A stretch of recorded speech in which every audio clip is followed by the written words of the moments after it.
Anasi and the wisdom of the world.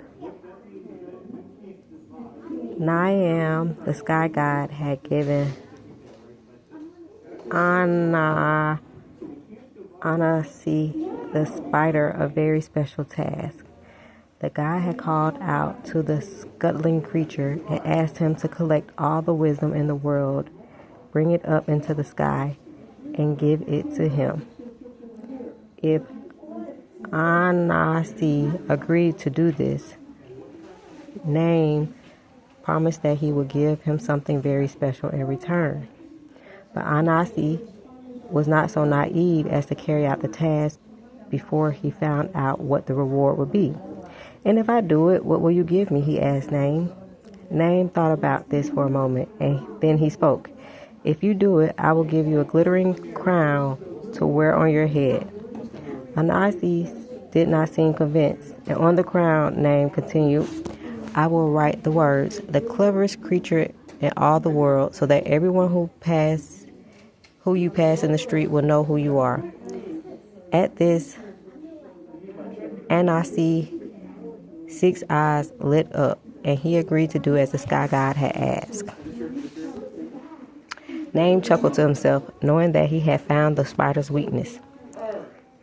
Anasi did not hear him, though, because he was busy chuckling to himself, too. Anasi was delighted to have been given such an easy task. In his own mind, he was sure that he already knew everything that there was to know in the world. In fact, he had been collecting knowledge and wisdom from everyone he met for as long as he could remember. He had stored it in a pot made from the skin of a calabash in a hole he had dug in his garden. It would take him no time at all to dig it up and to deliver it to the sky god. Name, he was sure, will hardly be able to believe how quickly he had accomplished the task. Anasi went back home and dug up the calabash pot from his garden.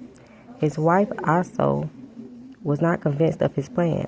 "Are you absolutely sure," she asked him, "that the sky god Name will give you such a simple task?" But Anasi did not listen. He was impatient to get his hands on this glittering crown that would announce to everyone that he was the cleverest creature in all the world. Oh, somebody just said Gemini. What's that? Gemini? Google. He carried the calabash pot with all the wisdom of the world inside it through the village. He moved slowly because the pot was heavy, which was hardly surprising given all the weight of all the wisdom it contained. Don't laugh at my nails. Eventually, Anasi arrived at the tallest palm trees in the village, the one that he had heard other people say they had. Okay, hold on. I did read this. Eventually, Anasi arrived at the tallest palm trees in the village, the one that he had heard other people say they had used to climb all the way up to the sky where Name lived. He tied the calabash pot to his back so that all 8 of his legs were free to climb. Then slowly but surely he began to climb to the treetops. By the time he reached the level of the rooftops, a crowd was starting to gather at the bottom of the tree. Humans were watching the spider climb with the enormous calabash pot on his back, and they were cheering him on, beating drums in time with the movement of his legs, and shouting out encouraging words. "Look at the spider," one of them shouted. "What a clever creature," said another. When Anasi heard this, he stopped climbing for a moment and turned his head around so he could see which of the humans it was who had recognized his cleverness at last. He lifted up one of his 8 legs to wave to them. The crowd of humans below cheered, so he lifted another.